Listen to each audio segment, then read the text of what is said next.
the next session, as we saw in the beginning with the overview and the night island trip, is going to be dedicated on learning, because most of the projects that we do, not saying all of them, are having some learning opportunity, and this is also one of the purpose of this project. I'm going to share now my screen with you. I hope you see. Yes. Yes. So basically, starting with trying to find out what is learning for us, I put here some of the descriptions and definitions. Basically, if you look at the dictionary, it will say that the learning is the acquisition of knowledge, skills through study, experience, or being taught by someone. It also can be described as the process of gaining knowledge and expertise.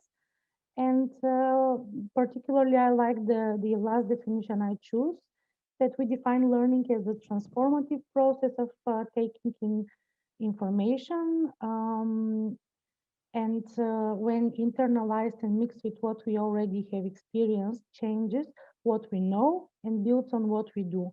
It is based on input, process, and reflection, and it is what changes us in general. In the next slide, I put some different, not definitions, but connections to learning.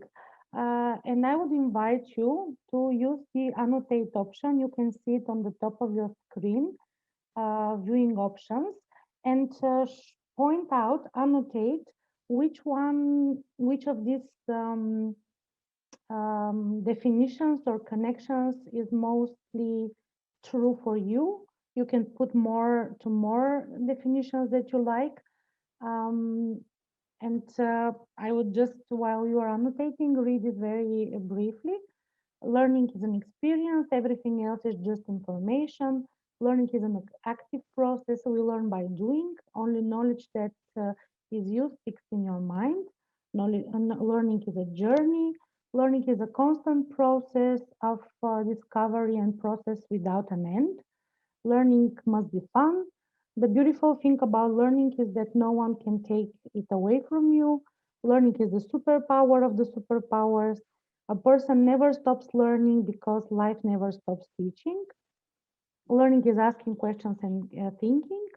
Learning is also investing in yourself.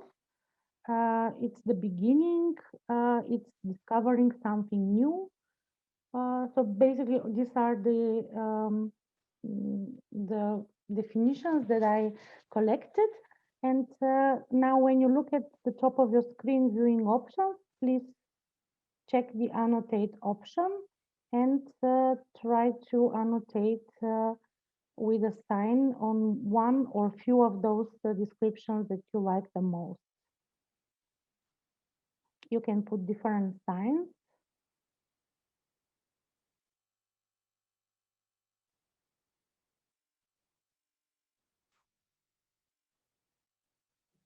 Someone is already putting that learning is discovering something new. Learning is an active process. We learn by doing. A star goes for person never stops learning because life never stops teaching.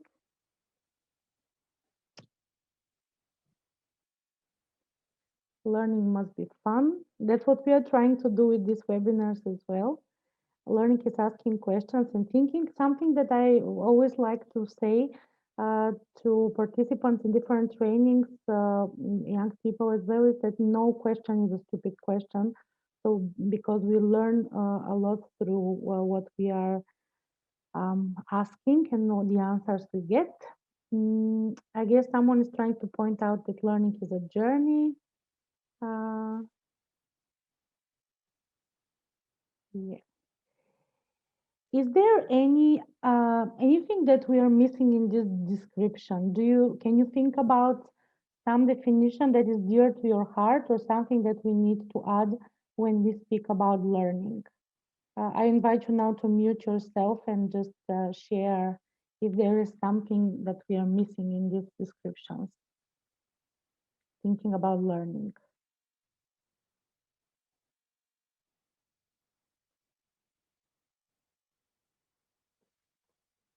People still continue to annotate. I also invite our viewers in Facebook to comment in the chat what is learning for them, since it's a very important part, as I said, not only from the project but also in our life in general. Someone to share? I would like to add something. Thank you.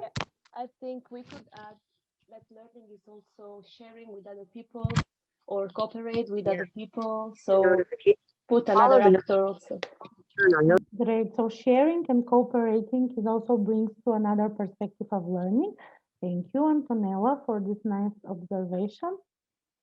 Someone else?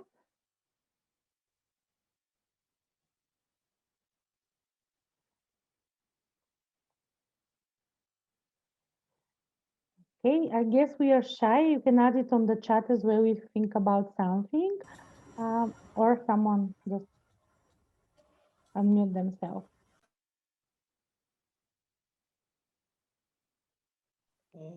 Can I say something? Sure, yes, you're mostly invited to please go ahead. Okay, I choose learning is investing in yourself because life is a learning process. You never stop learning every day in life. Okay. Thank you very much. It's a process indeed, and we never stop learning. And now we're gonna take a look more on how exactly we are learning and the adult people in general are learning. Uh,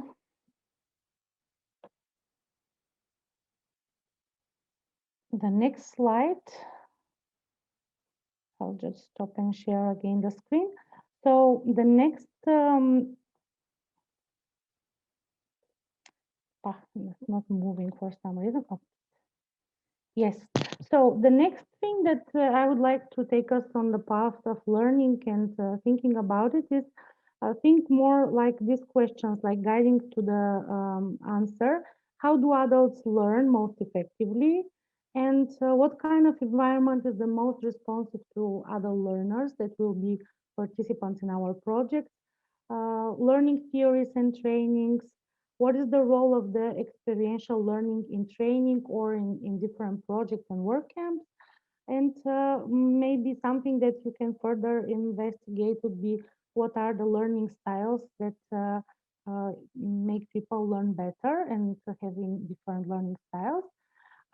Researchers show that adults usually learn better when something that is shown to them or taught to them is interesting for them. So they learn better voluntarily, not by being forced to learn. And on the third notion is by using personal experience. So when we are experiencing something, as we say, the lessons learned are the best knowledge that sticks in our head.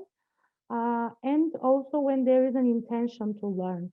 So when you're looking for some specific course or specific training or specific activity, and you are subscribing to it, would be the best way to learn with this intention.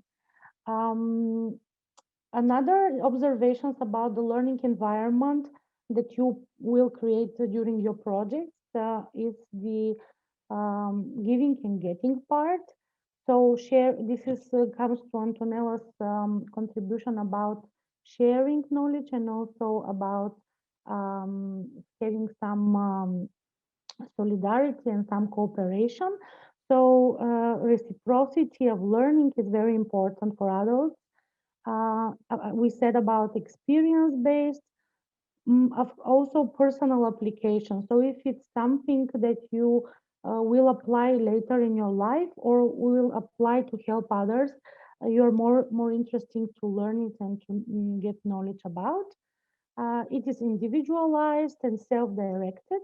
We already mentioned that every individual have different needs and different ideas for development. We live also in different local in societies and local contexts. So this individualization and self-direction is very important for us later to bring and contribute to this local context.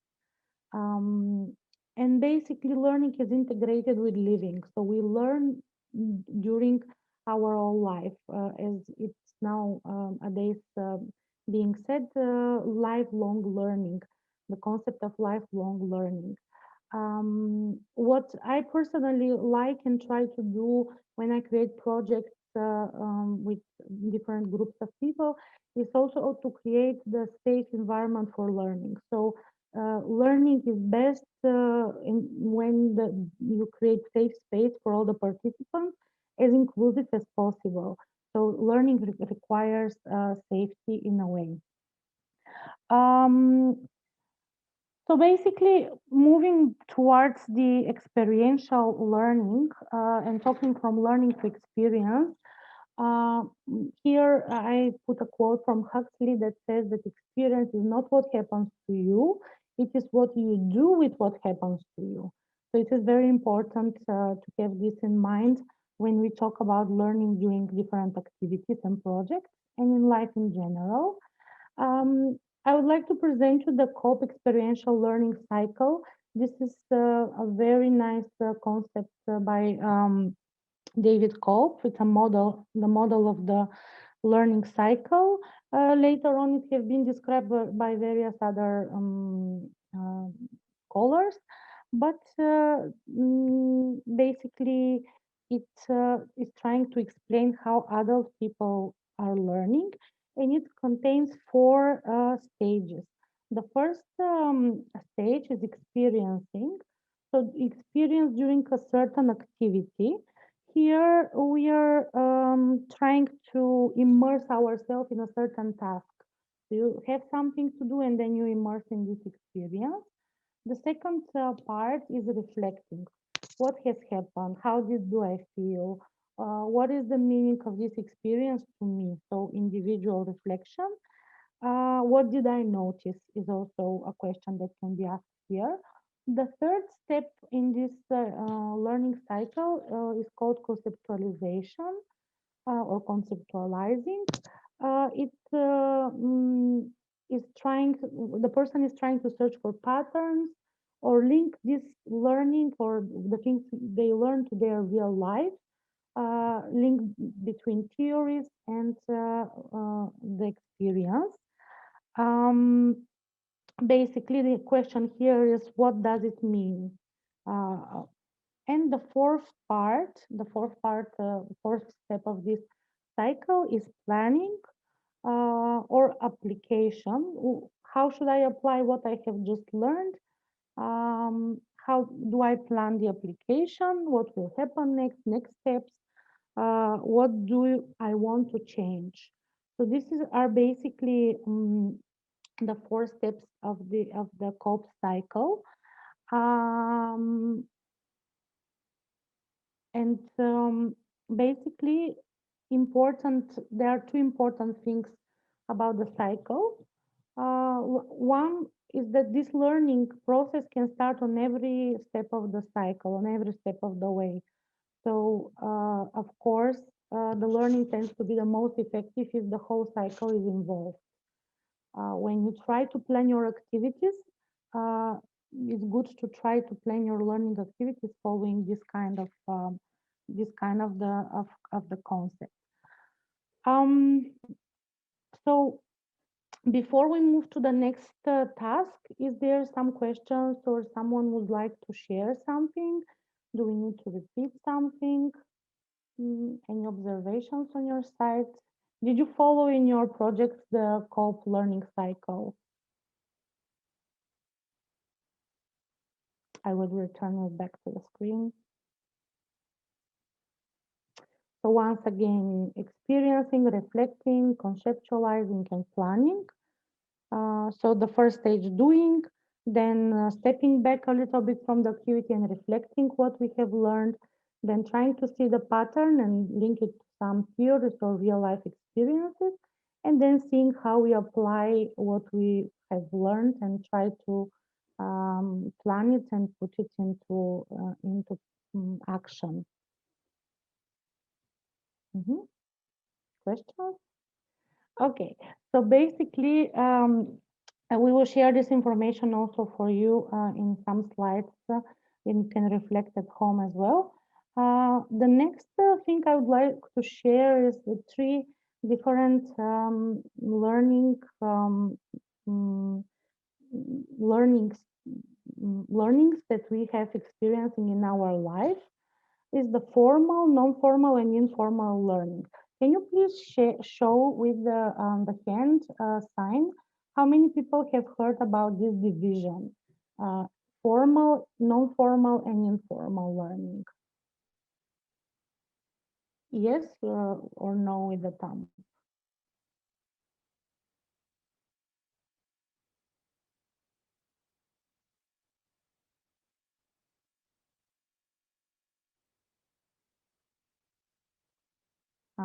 I can see that Mahmoud have heard about it, and maybe for the others is a new concept. So basically, in the next part of the session, we're gonna try to see, try to look deeper into these four types of learning: the formal, non-formal, and informal, and try to see which ones we are using in our projects usually in our work camps, in our trainings, in our youth exchanges, and other projects that are done by our non-profit organizations. So in the next task, you would be divided in small groups in breakout rooms, and then you would see each of you will have some sort of dashboard in Jamboard that would look like this with the three types of formal, non-formal, and informal learning and several characteristics. You will have 10 minutes to jointly put this characteristic according under the type of learning that you think is true about this characteristic. So formal learning is something that we, let's say, is more connected to what we do, connect with the formal education system, kindergarten, school, and university. Non-formal is basically what we do in projects and what we do in our NGO world. And informal would be the one that is connected to day-to-day learning or learning in our everyday interactions with the others and with the world. So once again, now you're gonna work with few groups, and you have to put this in order, and then we see how we did the task and what are the different characteristics and summarize. Julia will put you in this small group breakout room, and we will come to give you, me and her will come to give for each group the link to their personal dashboard where they could prioritize these characteristics. Okay.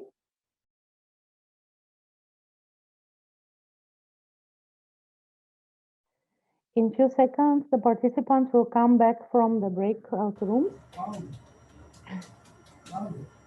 And I can see already spying in the different Jamboards that there was a lot of discussion and moving around the sticky notes. We don't have time to look at each group work, but I would share how it should look like at the end. So I guess everybody's here. Yes, everybody should be coming already back.